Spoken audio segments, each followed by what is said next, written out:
Hello and welcome to The Right Idea, where we discuss the people, policy, and politics that drive Texas. I'm your host, Brian Phillips. I'm the Chief Communications Officer at the Texas Public Policy Foundation. And with me, as always, is my co-host, Derek Cohen, our Vice President of Policy at TPPF. Well, Derek, no, we didn't forget about our audience last week. As we said at the last show, that we're going to be doing this every 2 weeks because it is summer, people taking vacations. I'm sure they have a lot more to do than just sit around and wait with bated breath for our podcast. Although there is a lot to talk about, and so we are going to be back every couple of weeks or so to make sure that we're covering all the major issues that are going on in Texas.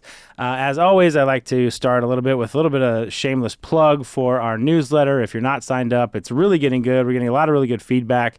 I write a column every week that's new and exclusive content for that newsletter. It's called The Post, and you can sign up for that newsletter at texaspolicy.com/The Post. We recap, major stories from the week, some things that TPPF is commenting on and working on, and then we always end it with something a little bit of fun. We call it the postscript. It's always got some kind of historical or cultural connection to Texas. So with that, sign up for the newsletter, texaspolicy.com, The Post. Derek, it's been a couple weeks. Are you still surviving the summer and getting ready for session number 2? Special session number 2. I would say technically we're already in special session number 2. I mean, I don't know if we're any further than where we ended special session number 1. As far as surviving the summer, you just do what one can when it reaches 104, 105 every day. And yeah, I would say that, taking a look at what we've seen thus far during this special, and we'll get more into this later. I don't want to say that we won't have more to choose from. All right. So top topics for this episode.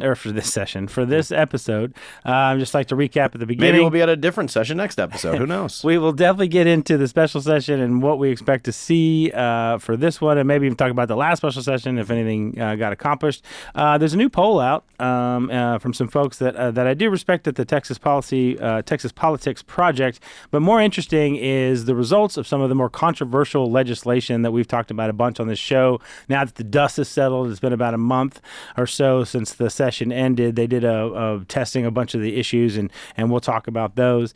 And one Texas ISD is fighting back against the woke indoctrination in their schools, and so it's exciting to see that they're not just fighting at the state level, but fighting at the local level as well. Governor Ron DeSantis of Florida has a new border plan. Of course, Texas very interested in what the potential next president would want to do for the border, so we might discuss that a little bit. And then a big shift on approving new charter schools. I know that may sound a little bit like a mundane issue, but it actually was a huge win for conservatives, for education, for folks on the conservative side of the education issue, and we'll talk about why that is. All right, so as everybody wants to know, just to actually take us through what happened, because this was kind of another deal where we were in session, then suddenly we're in a special session, that special session ended, and now we're back in a special session. Just kind of take us through the mechanics of all of that, Derek. Certainly. I'll start off by covering everything that was accomplished in the first special session. Now that that's done, we can talk about the second. Moving on. Yeah. And so you remember, the governor, after seeing property tax relief failing to pass during the regular session, he called one for starting the next day. I think it was like at 7 p.m. On the day of sine die. A little longer than the 3 hours he waited in the first special session. Yeah. No, I'm talking about the first one now, and then called that. And of course, remember on the actual call, he had both a very, very specific border security bill, the Stash House bill, to which he even knew and basically said, passed the bill by illustrating the caption, and providing property tax relief. And then we remember what happened. Mm-hmm. The House passed a call-compliant property tax relief package, and then adjourned sine die. And then that basically ignited, or reignited, I should say, the war of words between the two different chambers. Because remember that they disagree on 3% of about 3% of the package. Obviously, financially, it's more than 3%, but just meaning that they agree on so much of it. And so then, having gotten there, we basically went that entire first special being played out in the media, being played out via press conferences, Twitter, whatever the case might be. I know that negotiations were going on. I know that negotiations still are going on. I think there's a little bit of fog of war around those negotiations, and that much has actually been reported, not only by the relevant parties, but I think we can all see in the proof or lack of proof that that's happening as well. So again, Governor Abbott called a immediate special session again, and so here we are looking at property tax relief. I don't know if they're any closer. I'd like to believe that they are. I do know that we've seen essentially a very similar package proposed by the House, whereas now on the Senate side, they're rolling in teacher pay raises, which, that's, I'm sure there's political opinions to be had about that. With that being said, I don't know if that necessarily signals that the impasse is any closer to ending than it was the last time we spoke. It's funny. Some of the pushback. The governor's been on school choice. The governor's been obviously very aggressive on that issue and very specific about the package that he's looking for maybe this fall. There's been a lot of speculation, and frankly, he has been fueling some of it that there's going to be a school choice bill this fall that will connect things like public ed funding, teacher pay with an ESA, and that's the package that he's looking for. And of course, the big pushback was, well, why do you have to connect those two things? And the left is saying, oh, why can't we just vote on school funding and vote on teacher pay and then leave, school choice and ESAs off and then separate those two issues? Now the tide has turned, coming from those same folks who, now that they've added teacher pay to the property tax bill, now they're saying, okay, well, this looks like a good negotiation. This looks like a deal.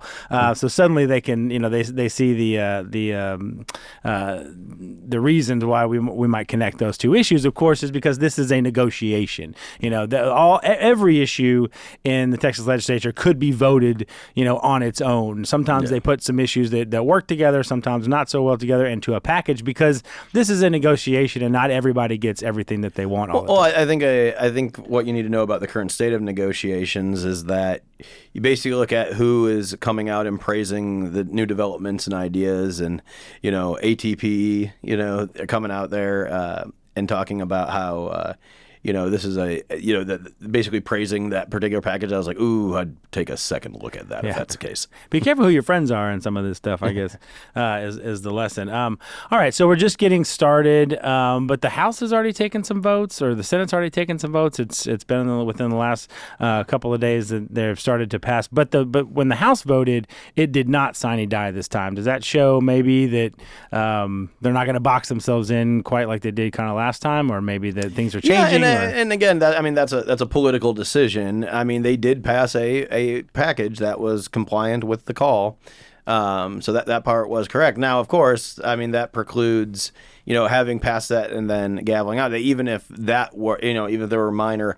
call compliant edits with that particular suggestion as it came back from the Senate, that they would be unable to even address those particular items. And so it was a little bit of cutting off your nose despite your face in those regards.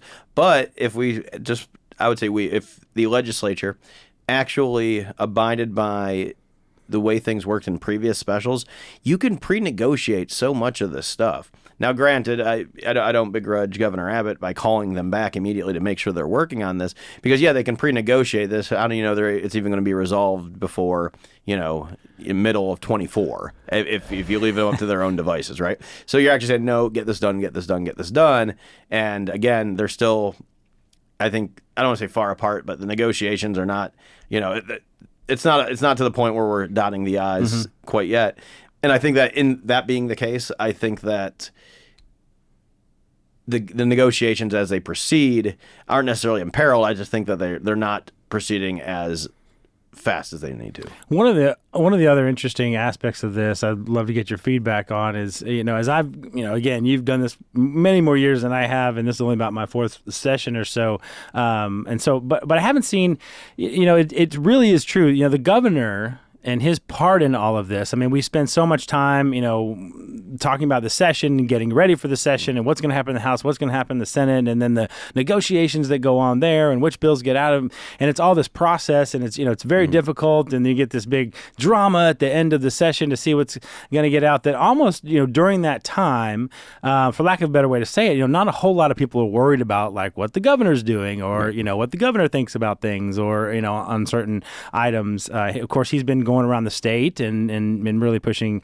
school choice. But I think to some people, maybe even to some legislators, they think of the governor as kind of an afterthought in the legislative process. And I think what he's doing now, which I think everybody needs to recognize, is that the governor is not a bystander in the legislative process. He's not there to simply watch the process, the sausage get made and then rubber stamp whatever comes out of the legislature. A lot of people were upset about his tactic of vetoing certain bills to send messages about, property tax reform or about school choice reform.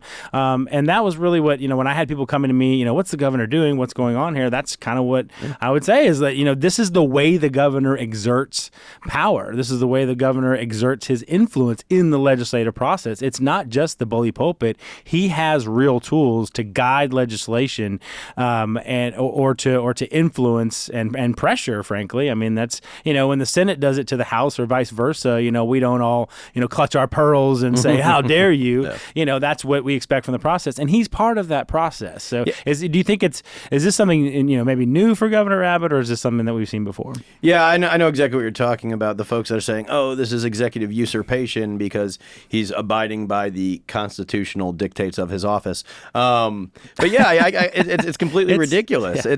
But there was a similar issue, or I should say that Governor Perry during his first session had a similar issue with a lot of folks in the legislature, kind of being like, oh, the governor wants X, the governor wants Y, the governor wants Z, and them being like, oh yeah, we'll get around to it, we'll get around to it. And then the guy vetoed 89 bills, like, you get around to it now.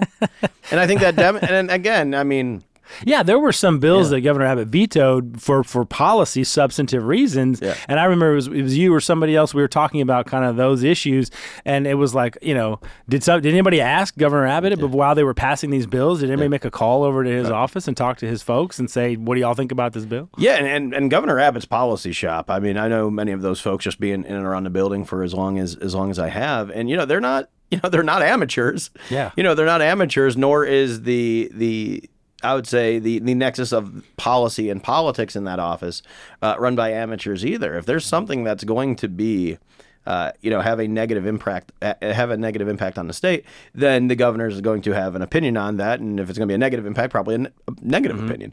And so completely within his rights to veto these, especially if you're going to have those issues where an individual was, say, taking a different approach to a central issue, say, property taxes, which we did see several of those bills get vetoed, and basically saying, look, this particular item in the property tax debate is completely irrelevant until we get the substantive release. And that was the veto message on so many of them. And it's a political decision, but I'd be hard pressed to say it was the wrong one.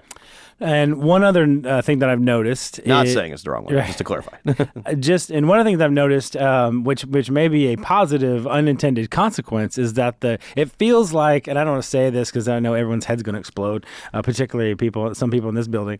But the longer this plays out, the bigger the number gets in terms of property tax relief. The last one that I saw is now we're getting close to almost $22 billion. Again, the numbers can be kind of cut this way and cut that way in terms of what is and what is not. But, top line number, the last one I saw coming out of the Senate was almost $22 billion.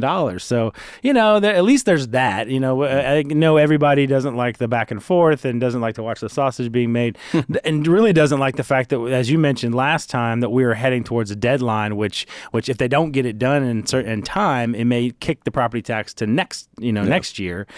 So that's a real concern. But at the same time, it was $12 billion, then it was $15 billion, then we sort of settled at $18 billion, and now the last one I saw was almost $22 billion. So maybe there's a silver lining there. I was about to say, it's one of those issues very similar to the police defunding bill from 21, saying that if you are found to have defunded law enforcement in your jurisdiction, that basically locks in the tax rate, prevents the government from doing X, Y, Z. And to the point where I'm like, when you start taking net balance of the competing incentives, I'm like, man, maybe we can get just a little defunding, because again, it's like, don't threaten me with a good time, exactly. Tax freezes and revenue freezes and stuff like that. But all that to say is that this issue illustrates, again, you call it sausage making. I call it, again, refusal to take 90% of a loaf. Yeah. Which obviously, and this is where I think all parties could learn, is in the legislative process, you are doing really, really well if you are coming out at the end carrying 70% of a loaf. Absolutely. I mean, there's that very rare instance, the unicorn instance, where you come out with 100 or even 98 or something like that. But more often than not, you do have to eat a little bit of crow on your way to the finish line. And, that if a lot of parties involved here still had that animating mentality, I think the state would be in a lot healthier place. All right. Well, speaking of percentages, I want to get into some of the new polling that came out last week. And this is from the Texas Politics Project. It's the pollsters over at the University of Texas. As I always say, I go straight to the sample to make sure that before I even get into any of the results yet, I want to make sure that the sample is representative of the people in Texas, and by and large, they do a pretty good job. I think they probably oversample a little bit on the self-identified Democrats, but when you look at the ideological sample, it's about where Texas should be. We do a ton of polling here at TPPF, and so we've got a lot of research backing this up, and I think that they can be trusted. I think these numbers are actually pretty good, and they do mirror in some respects a lot of the results that we have and have been validated by other polls. So just want to say that on the outset before anybody complains about, the numbers are polls or you can't trust anything. In this case, you can't. So want to get your feedback and reaction. No, these aren't the same. This isn't the same poll that showed Allen West beating Governor Abbott by 8%. This is not that poll. Yeah, no, this is not the same pollsters, at least, that did that. I don't know where they are. I hope they're cutting boxes at UPS now. All right, so getting into some of these numbers because everybody likes to argue them. One of the takeaways here is that I'm just pulling out some of the more controversial ones that we've debated. Nobody was really debating over price transparency and healthcare, whatever. So there's some of that, but I've only pulled out the stuff that was pretty controversial. So I'll group a few of these together and then get your feedback. Requiring athletic participation to be based on biological sex. So boys have to play in boy sports, girls have to play in girl sports. Texans support that 68-22. So a 46-point margin there, 68-22. Prohibiting sexually oriented performances in public places in the presence of a minor, so essentially the drag show bill. Support for that, 67-26. Limiting the extent to which public school teachers can talk about gender identity or sexual orientation in classrooms. Support for that, 60-33.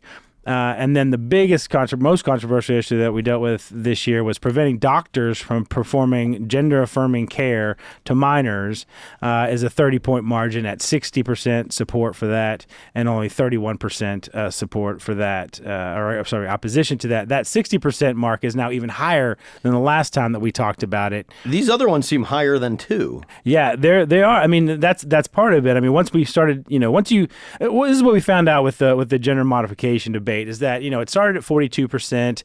We saw within less than a year it bumped up 14% to 56%. It's now 60% in Texas. I've seen numbers closer to 70% nationally.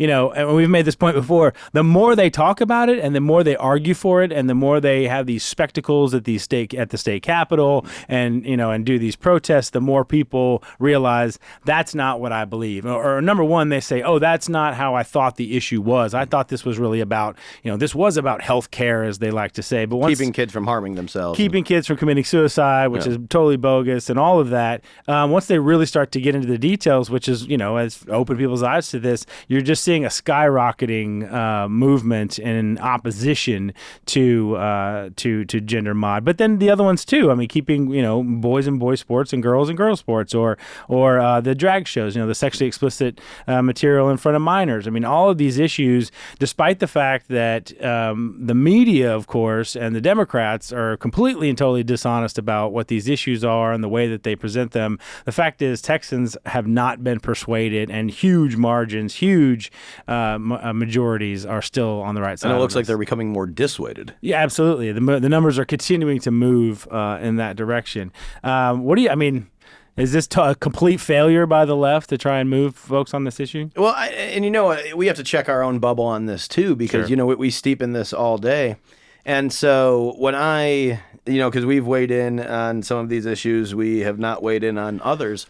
But I have to check and say, you know what, like the actual debate that we're having up at the Capitol tends to be more, nuanced. For example, even the gender, I don't want to use that word. I'm not going to use that. Gender mod. Yeah, the gender mod. But even with that issue, there was serious discussions on the policy outcomes around, okay, well, what's the enforcement mechanism look like? Is there are we starting to bring in any sort of civil remediation? Obviously this is done through the licensure process on the medical side. There were all these side conversations about the importance of the actual policy. So I see things, I'm probably too far in, I'm got my head this close to a tree, so I don't see the forest. But that being said it seems that the more, like you said, the more they talk about it, the more people are disinterested in that. And so I do think that, maybe that's to the detriment of some of the, more nuanced questions like should this be a tort enforcement or should this be, licensure, should there be criminal penalties attached, all that other stuff. Kind of pale in comparison to where, the average voter looks at this and goes, I'm just not down with that particular just ban practice. it. Yeah. And that's why I bring up the sample, because this is, remember, this is only 46% self-identified Republicans, 43% self-identified Democrats, and yet we're getting 67% of people are opposing the drag show, or, opposing drag shows with minors at them. We get 60% that are opposing gender mod. And so you got a large number of Democrats, self-identified Democrats, 2-1 that are coming over to the side. I'll go through a couple other controversial issues. Vouchers, educational savings accounts, whatever you want to call them. Texans support them. 58% to 27% opposed.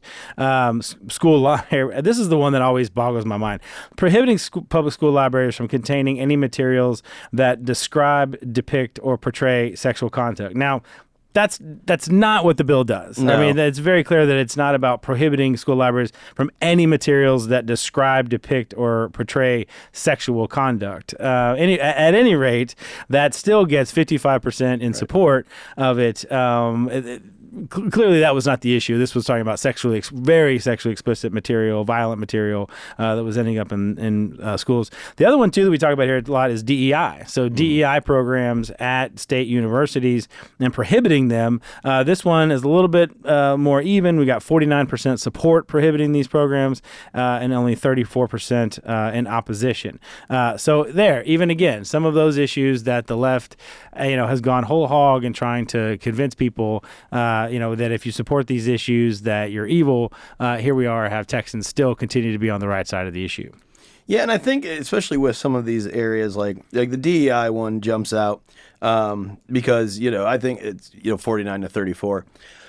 I would assume that would be there'd be a much greater gap. The problem is I don't think anybody really researches these particular issues. They go, oh, no, when I think of this is the average UT graduate. When I think of my time at UT, I remember, going to bars, playing a chicken poop bingo, doing all the you have this nostalgic view of your college days. You go, what? I had a good time there. I'm gonna trust the administration to do that. And you might say that the average UT student might be a little further left than the average Texan, but even so, they have this nostalgic view of what it is, and I'm gonna trust the administration. Well, the problem is that would work if the administration was somehow representative of Texas as a whole, or even some sort of coherent philosophy, even if leftist, so that we could at least have that debate. The problem is, the inmates running the asylum. This has basically been going on for as long as I've been in academia, so going over 10 years now. This has been going on, and we don't see any pushback at all, mostly because there's, again, this very vocal minority that wants to see programs like this. Now, obviously, the content of the program's garbage and, not really worthy of discussion. But even so, they're the ones who are making such a fuss about that. They're saying if you don't have one of these programs, you're not anti-racist. And as the great Dr. Kennedy has taught us all, that if you're not anti-racist, you're actually racist. So, it's like the fallacy, if not A, then it has to be B. Right. All that applies here, too. And again, the alumni, especially the alumni who give to these universities, aren't making that particular distinction. Sorry, go ahead. No, I was just going to finish saying, alumni contributors need to start taking a look at what their universities are doing there. And secondly, when we give them all of our money, the taxpayer dollars, that definitely needs to be looked at. And this is in the bill that is supported by this particular polling was a good start in doing so. And talking about DEI, one of the things that was not tested is people's definition of DEI. I mean, obviously DEI stands for diversity, equity, and inclusion, which all sound wonderful until you figure out kind of what that really means on the other side. We've tested that several times, and most people, at least the last time we tested it, I think was earlier this year, maybe the end of last fall, most people had a positive, and even in Texas, most people had a positive definition of what DEI should be about minority recruitment to universities and offering more opportunities and all of that. But I wonder now that prohibiting these programs, and this poll shows that there's at least a plurality support for it by a 15-point margin. Maybe people are starting to understand more what a DEI program really is, and that the definitions and the folks like TPPF who have really exposed this. Sherry Sylvester, one of our senior fellows, has been on top of this from the day one, exposing what these programs really are. Maybe that's what's having people come around. And let me put one more point on that real quick before we move on, is that this illustrates right now, if you look at the bread and circuses that are the modern university, right? It is not, what's going on there is not emblematic of real life at all. There was a time where you'd learn actionable skills. There was a time where you'd make, decent professional connections, as a matter of course. Nowadays, it's you will study a subject matter that the applicability of that subject to your real world experience, has attenuated, basically on a downward line, going back decades. So basically, again, it's not real life, and so that's why when we have these heterodox fringe philosophies, they can creep in and fester there because, again, it's not real life. Now, the problem, of course, though, is sometimes that virus escapes the lab and it ends up, infecting the boardrooms of certain companies, and that's why we have some of the more, I would say, high-profile stepping on rakes that we've had in recent years. The Bud Light and Target and all that. I'm not naming names. Hey, they don't sponsor this show, so I don't care what they think. So, but you're spot on though. It's once that infects the boardroom again, and it is brought into real life. That's the problem though. But it's because we basically have this luxury 4-year gap that students, or now 5 and 6, that students are taking after high school. And again, obviously, we've been saying that college isn't for all for quite some time. This just underlines that point. All right. So just to prove that I'm not cherry picking all of these issues, I mean, the vast majority of the issues that they asked about ended up with majorities or at least pluralities on the right side of the issue. So I'm really not trying to cherry pick, but just to demonstrate that I am not. One of the issues probably that Derek and I personally feel are on the other side of is raising the legal age to purchase a firearm from 18 years of age to 21 years of age. Huge majority for that. 75% say that we should raise the age. Only 19% in Texas. I mean, we're talking about Texas here.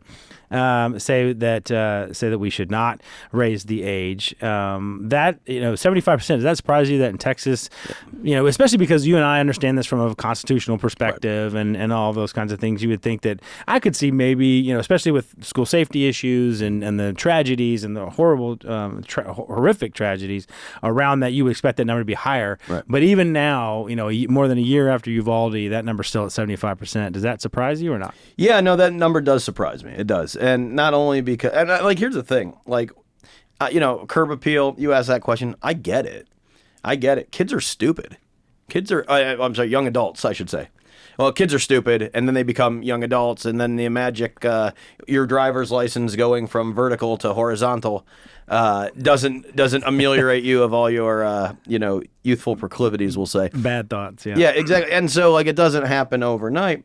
But the thing is, the same argument that gives folks the ability to purchase weapons, to defend themselves at 18 is the same that allows them, to both volunteer for service for the country at the same age, and also allows for them to, be given the franchise, So it's one of these issues where we make you can say that 18 is an arbitrary distinction, and I'm somewhat amenable to that particular argument. But what we can't do is say that, especially when it comes to what is a, first class or, first order right, which the Second Amendment is, that there's some sort of filter that is put on that based on age. You know what? I think 19 and 20-year-olds say some really stupid stuff online too. Mm. Should we censor them, proactively, or should we have, no right is unlimited? So should we have, basically they have to get a speech license until they're 21? Again, it's one of these things where it sounds ridiculous when you pose the hypothetical, but that's essentially what it is that they're saying. Right, and that's the thing that's always been the most compelling to me. Maybe I need to look more into this issue. Certainly. I mean, it's not an issue that TPPF necessarily jumps into, but certainly that this could happen, in Texas if 75% of people are supportive of this and the right, motivation gets behind it. This could really pass in Texas. So be mindful of that. But for me, the compelling point is, it makes total sense to say that if someone is a child, and define that however you're going to define that by age. Someone is a child, and then and then they reach a certain age and they become an adult. It makes total sense to say that maybe not all constitutional rights apply the same. That someone who's a 13-year-old versus someone who's 25-year-old, I totally get it. But in the context of everyone being an adult, whether you're 19 or 21 or 31, if you are an adult, you shouldn't have some adults have some constitutional rights and other adults have other constitutional rights based on their age if they're all adults. And I don't know, and I'm kind of wrapping my brain, maybe you can flame me on Twitter about this if I'm wrong, but I don't know of another context in which some adults have some constitutional rights and other adults have other constitutional rights purely based on their age, not their behavior, obviously if they're a felon or whatever, but purely based on their age. And to me, that you could say, well, we'll just limit it to this context, but how many times does that happen? And so now you're setting a precedent that is a legal thing, that you can do that. So now all of a sudden, what else can you limit based on someone's age? Some adults have some rights, some adults have other rights. Which is fine if you want to, do like, everyone goes, oh, well, we can keep you from having a beer. Which, first of all, I was about to say. I mean, constitutional rights. No, I know, but that's what I mean. That's exactly my point. But these are, whereas the First, Second Amendment, those are enumerated. It's actually listed. Though I did rent a car, or there's lots of things that some people can do. It did give me the hypothetical in my brain of like a 17-year-old whose mom searches their room, and then a 17-year-old alleges a Fourth Amendment violation against them. I don't know. I just think that'd be a funny comic strip if get an enterprising artist out there.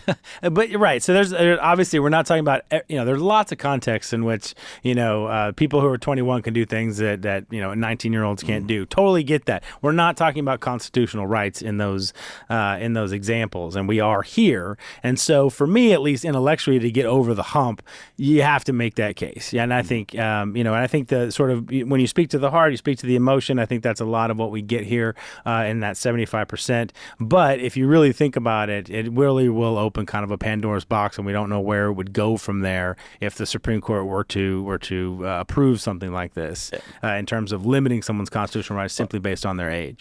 You highlight the 75%. I'm skeptical that it's a true 75% of support in the legislature. That's because that's going to be a lot in the legislature.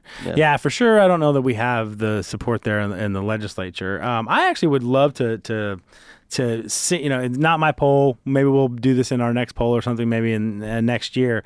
But I would really like to dig down on the self-identified Republicans and conservatives and kind of figure out what the issue is there for them. Maybe it is just emotional, and they're like, hey, doesn't make any sense for a 19-year-old to be able to buy a gun that can, cause that much damage, and it's just that simple for them.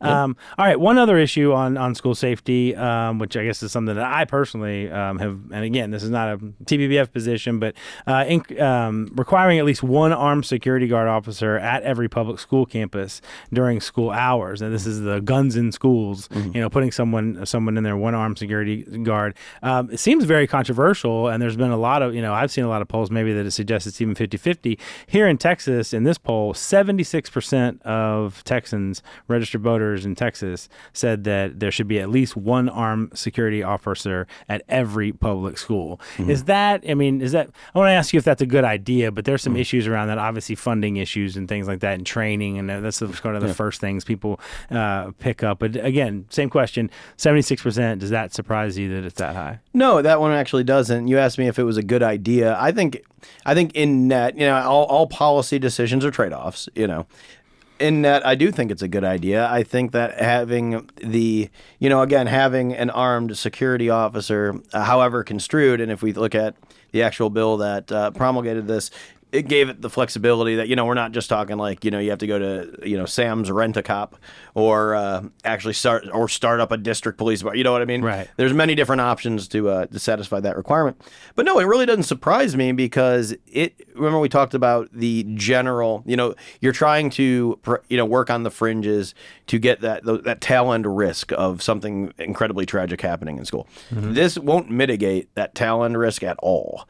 But what it will do is it will push the risk further out to the thinner part of the tail. Right. So it won't actually change the odds. But put in a non-stats nerd way of thinking about this, the odds of if one of these things that is incredibly rare were to happen, the odds of having a counter reaction that would limit the damage to one of these things happening has now increased. Yeah. And so that, I think, is the true accomplishment of that bill. And the fact that I think if you just ask the average person on the street, hey, would you like your child protected by armed security versus nothing at all? I'm surprised it's 76 and not higher. All right. Okay. Moving on to one other final issue, which is something we've talked about a lot here, is the so-called Death Star bill. Mm-hmm. And this is what they call preemption, which in previous sessions, the state legislature has passed bills that would allow the state, not allow the state, but ensure that the state has final say on certain issues, that if the local governments go too far, or that the cities are creating this sort of patchwork of like how you're supposed to run your business, it creates all kinds of inefficiencies and all kinds of confusion. People are expected to try and follow the law, but if you make the laws so complex and so different from jurisdiction to jurisdiction that they can't, you're really providing a disservice to people who are just trying to earn a living and create jobs. So because cities and towns have been doing that, the state has decided that, look, here, we're just going to have a blanket rule for like 8 or 9 different types of regulations and rules and regulations around the state, things dealing with agriculture and labor and natural resources and everything, and says, look, the state's going to have its rules about that, and the cities can have their own ordinances, but they can't go beyond what the state has decided. So, for example, if you want to, we'll get into that in a second, the water break issue. But again, to prove that I'm not cherry picking, this is an issue that TBPF really has backed and we have supported, we've testified for, but it just hasn't translated to the people. And the support for that bill is only 41 to 35. So it's probably the closest out of any of the bills that were passed this session, any of the controversial bills, just 41% saying that they support state preemption on regulations and 35% in opposition. Well, it's basically dealing with pushing against a tidal wave of lies, and it's still above water on that. Mm-hmm. And I think this is one of the things where, and I know I want to actually ask you a question on this about, and we can get to that in a second, about the coordinated pushback. We'll get to that, but like the whole thing, I don't know, like if you look at the media in the last, I'd say, week or so. This effort, we can call it water break gate. I think Watergate is taken, but we can call it, whatever you want to call it. And they try to say like, oh well, it's 100 degrees in Texas, for like a week, and now we've basically made water break ordinances illegal. And of course, that's not what it does. It just says that you can't set separate things. I can tell you, the labor market being what it is, try denying your laborers water breaks, right, and see how many stay on the job, because there's a lot more folks who will compensate better, who will,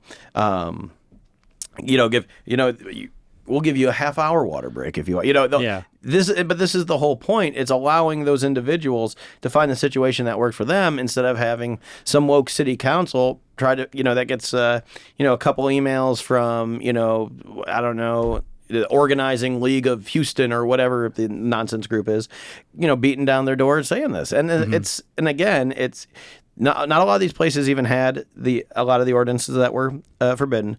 There's not a lot of proof where you can say that these were needed because these regulations never existed in the first place. Right. And now they're just saying, that Texas has become this burning hellscape of municipal wastelands because they've been prohibited from doing their job. Well, it is. It's a coordinated attack by the left and then their allies in the media to take a bill which is very far-reaching. I mean, there's a lot of different implications. In fact, in some ways, we may not know all the implications until it starts to be we had implemented. to pass it to find out what's in it. Exactly. But one of the areas it does cover is labor. And so what the left has kind of finagled and figured out is that there were exactly, as far as we can tell, in any major city, that there were exactly 2 ordinances in the entire state, one in Austin and one in Dallas, that required construction workers to get a 30-minute water break every 4 hours or 6 hours or whatever it was. So there were literally 2 ordinances in the entire state on water breaks. Well, this bill would technically... And there was no construction going on anywhere else in the state. Right. We'll get into all the implications of their stupid argument in just a second, but let me just set the stage here, is that what the left has figured out is that these ordinances, that if the state decided that there were to be no water breaks, it could do that and it could preempt these bills. Or if it wanted to say, well, you get a 10-minute water break every 8 hours, since that would be sort of the ceiling that the state would apply, that the locals couldn't go beyond that in the case of water breaks. Well, they have blown this completely up into becoming this, and they've literally just outright lied and says that this bill bans water breaks. Of course, it doesn't ban water breaks. Any company, construction company or otherwise, it can make whatever rules it wants about water breaks. And of course, most industries typically don't have an interest in killing their employees or having them die on the job. And so, of course, this is sort of this is a non-problem in most places, which is why you only have 2 cities in the entire state of Texas that had these ordinances, because the vast majority, I would say every single construction industry or company or whoever, obviously wants to make sure that their employees and stay I would healthy. say in Dallas, in Austin, show me the firms that aren't in compliance. Show me the firms that aren't in compliance with this. And these articles. So then this gets back to the conspiracy, which is that all of a sudden you start to see a flood. Once the governor signs the bill, you get this flood of stories coming out of nowhere about the water breaks, right? And so now you've got the Texas Tribune and the New York Times wrote a story this week, as a matter of fact. You've got the Dallas Morning News and the Houston Chronicle have written editorials about this. You've got local television going out and writing pieces about this. And of course, none of them actually do what you ask, which is where's the company? Where's the people who have a policy of no water breaks? Where are the people in these other cities with no ordinances? Where are the instances of them, dying or getting, getting ill because of poor on-the-job policies? They don't. I think the New York Times listed one that happened in Dallas that prompted their review for the ordinance, but literally it was one. And again, it was tragic. If it happened the way it happened, the story's not sourced at all. And so there are still some questions about the actual details. But nevertheless, let's assume that's true. One time it's happened, and yet they're making this claim like it's a pandemic of people dying on the job because they're not getting enough water. This is simply just a coordinated attack against this bill. Now, why are they pursuing this coordinated attack? Well, it's because this bill undermines the very transparent agenda that the far radical left have in using local ordinances and local regulations to undermine conservative policy. And so if you look at other in other areas, particularly those in climate change, you have places like San Antonio that are trying to outlaw gas-powered vehicles, or you have places like Austin, which are trying to undermine minimum wage laws in order to get around those things. And so and Texas generally has taken a rifle shot approach at stopping them, but because they keep popping up in different different ways. This was just sort of the Death Star approach, as so to speak, to say, look, we're going to stop all of this. Texas is a conservative state. We're going to be governed as a conservative state, and we're not going to allow these rogue city councils and others to undermine our conservative state policies. And it would be a different discussion if, like, all the potholes were filled and all the, all the sidewalks were mended and everything worked. Everything was, this proceeding. No homeless problem, maybe look at that crime. Yeah, exactly. But you know what? This is what they choose to focus on as opposed to the actual responsibility. And I'm not going to say, other things that they've made their responsibilities. Their actual enumerated responsibilities of running a city, which they've abdicated on so many times. All right, so that's a lot on the poll. That probably took the whole show. I did want to get to your thoughts on a couple things and wanted to highlight. One is Keller ISD, which has been one of the more outspoken ISDs, recently voted this is the way the story reports it, transgender students could have their access to certain bathrooms restricted under a new policy approved by the Keller School Board this week. Trustees voted 5-0, so it was with one abstention, so no opposition to it, to establish rules stating that district employees shall not promote, encourage, or require the use of pronouns that are inconsistent with the student or other person's biological sex. So here we have people saying boys should go to boys' restrooms, girls should go to girls' restrooms, and that teachers don't have to follow this transgender ideology nonsense, and they certainly shouldn't be able to get fired or get in trouble just because they're not using the so-called preferred pronouns. Right. Keller's been outspoken on this. They've been controversial in this, but one reason I want to highlight is because this shows where in areas where Texans are continuing to fight this woke nonsense. We've talked a lot about how the state legislature did it, but also, once I think Keller ISD stands up, they take all of the slings and arrows and realize that they don't have to back down. Hopefully, maybe this will encourage other ISDs and parents groups and others in their communities to stand up and fight this fight. Yeah, and I think that, before my previous argument gets used against me, like, oh, why is Keller doing this? Is everything going well in the school? Is everyone reading at grade level? To be fair, though, they have 34,000 students and their average campus rating's a B. And they are outperforming the state average in across the board on on educational outcomes.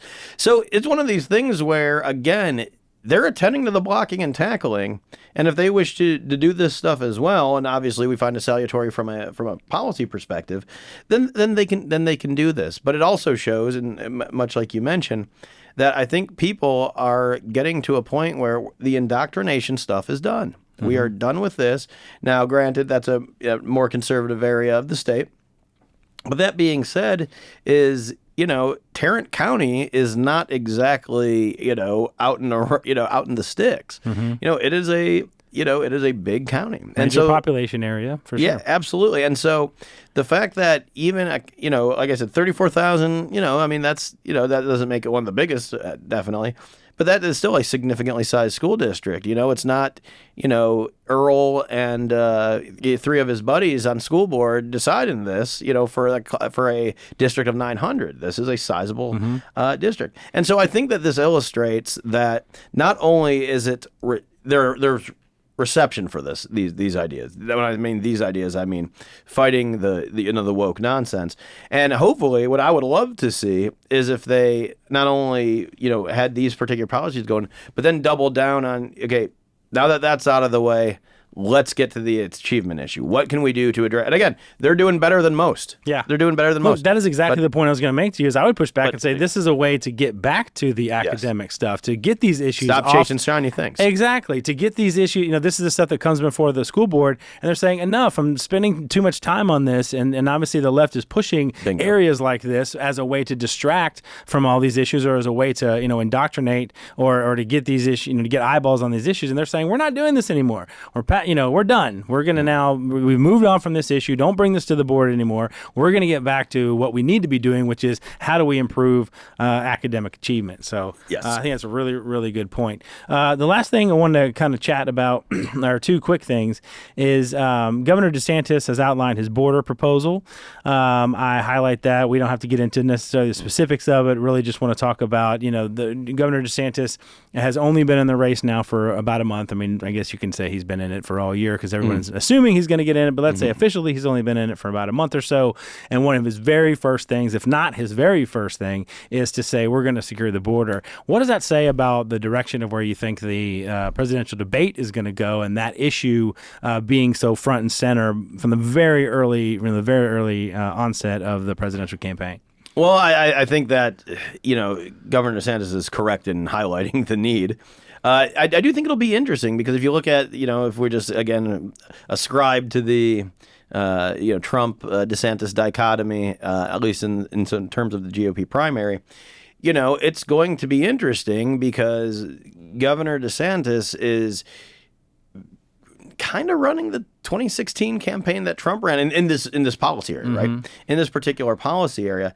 And in doing so, I think that the natural question that's going to get elevated is, well, one of these individuals had an entire term by which to address that. Now, I'm also, I've been around, especially on federal policy, I've been around long enough to know that even the most hard-charging president is unable to do a lot simply on his own, and that's not to endorse or to denigrate either of the candidates. But I'm saying is, a lot of that campaign rhetoric has been done before. So the question is not only, well, if you're calling into question Trump's record, I would say that it also puts a weight on DeSantis is how are you going to be able to do this when, and not just Trump, but other conservatives and even other people that said they'd fix the border, however construed, it never seems to happen. So what is different about you is a question that then needs to be asked. That being said, though, the reason people keep going here is because that's how messed up this particular policy issue is. And that's why, it's a very fertile ground. It's going to bear a lot of fruit. I just think that everyone who thinks that pointing to it one way or the other is going to be, redound to the benefit of one particular candidate, I think that remains to be seen. And there are, from a policy perspective, there are a couple of differences in terms of, or a couple of new things, or maybe the governor's being more aggressive on certain things, like designating the cartels as terrorist organizations and those kinds of things. But I mean, it is pretty boilerplate Republican conservative stuff, which is a lot of what Trump implemented. So there's not a whole lot of difference really in the plans. There are some things that he highlights more than Trump did. But on the political side, look, you and I are policy guys. We love when these guys come out with these policy proposals and love to dig through them. But the vast majority of the country does not. And what they see, I refuse to believe that. what they see, in the presidential primary is Trump getting attacked. Trump getting attacked by the media, Trump getting indicted. I mean, he's going to be in the news constantly because of all those reasons. I'm going to guess, I haven't done the Google search, but I'm going to guess there weren't quite as many mentions of Governor DeSantis' new border policy plan as there were of Trump, and all of the things going on with him, which redounds to the benefit of Trump. I mean, that's part of the reason why he had such a hard floor last time and why he ended up winning the nomination is because there was so much left-wing media attack and attention on him. He drives them crazy. Yeah, it drives him crazy. And you always see his numbers bump. I mean, I haven't looked at the ones recently since the newest flurry of attention, but my guess is that it's still on the way up. All right, I wanted to hit, we definitely have to go, we're way over time, but I definitely wanted to hit one new thing just because it's really a huge accomplishment, in conservative education freedom world, is that, we really don't have choice here in Texas, despite the left saying, oh, well, we have charter schools and we have, inter-district transfers and all of that. And we've done a fantastic video on our YouTube page demonstrating that all those things, frankly, you have 2 to 3% of all kids who are even eligible, much less actually get to use those kinds of things. One of them, of course, is charters, in the way that they say, oh, there's charter schools. Everybody can go to a charter school. Well, approving new charter schools in Texas has traditionally, at least for the last decade or so, been very, very difficult. There's been a big push in that direction to say, charter schools, unless there's an absolute reason, some definitive reason why you shouldn't approve it, adding more charter schools and giving kids more options and parents more opportunities is always mostly a good thing.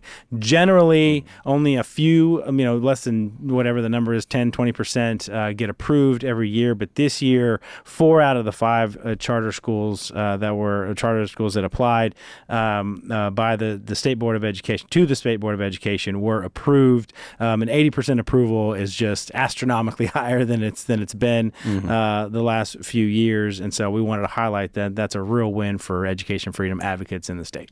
Yeah, and I think that especially contrasted to the last cycle, I think it was the opposite. I think it was 1 got approved and 4 got rejected. And now we can't look at this in a vacuum. Obviously, the strength of the applications matter as well. But I do think that you're not wrong in highlighting that this does signal a bit of a tide shift and sea change. Yeah, and it's not that, now that we're approving more charters that like, oh, everything will get solved. Because I mean, again, the massive wait list some of these charters have. Yeah. Kids and parents, praying to win the lottery and get in these schools. That again, the market failure there is not the fact that we're offering too many alternatives. That's defunding public education because, as you and I know, charter schools are public education. Absolutely. It's not doing that. It's the problem is that there is not enough supply that the individuals who want to exercise this choice are availing themselves of. Will that supply asymmetry get solved with this new? Let's say this even becomes a trend. Will it get solved by this alone? No, it won't. Now, will it help some? Yeah, but it won't get solved. What fundamentally will happen is giving choice to parents to get the best opportunity for their child. It's not going to defund public education. It's not, the uptake is not going to be. It's not going to, every kid is not going to be somewhere else tomorrow. What you're going to see is most people who do love their public schools and, say if you go to Keller, I can see why, are going to still kind of stay in that environment. But again, those on the fringes are now going to have this Heritage Academy or Hillsdale Academy or whatever it was, are going to have access to that where that goes. Yeah. They're going to have access to maybe a charter school that really has to do with character development and discipline. I know that there's several in the Austin area that do that. They're going to have options for a different kind of curriculum, a different kind of pedagogy that you're not going to get in the public school. I'm sorry, in the district school. That doesn't mean that district school doesn't work for some or all of its students or even some of its students. What that does mean, though, is that, again, this allows the better conforming of the education process to the individual child. 66,000. That number is 66,000 kids are currently on a charter school waiting list. So to your point, 4 schools is not going to solve that problem anytime soon. But it demonstrates that there are 66,000 kids who believe, or at least their parents believe, that they could get a better education than what they're getting right now at a different school or having a different experience. And so that's why this is so exciting that 4 out of the 5 schools got approved as opposed to 4 out of the 5 schools getting rejected. All right. Jefferson has been waving his hands at us. He has been signaling. He's been throwing Skittles at me that we've gone way too long on our show this time. But there was a lot to get to because, again, we're only doing this every 2 weeks. So, who knows? So anyway, thanks to Derek for indulging all of our content today. And thank you, the listener, the watcher. We really appreciate it. Again, we are doing this every 2 weeks, so we won't be here next week. And then we're going to look around and see, what are the top issues? What are the hot issues? Try to have some guests in here, maybe to break up just some of the back and forth that listening to Derek and I drone on all the time. But have some guests in here to talk about some of the bigger issues that Texas are facing. Maybe that'll be a little more interesting to you folks soon. So if you have any guest ideas, if you'd like to hear from anybody in particular, please let us know. Of course, you can catch us on social media. All right. As always, thank you for watching. Thank you for listening. And do good and risk the consequences. We'll see you next time.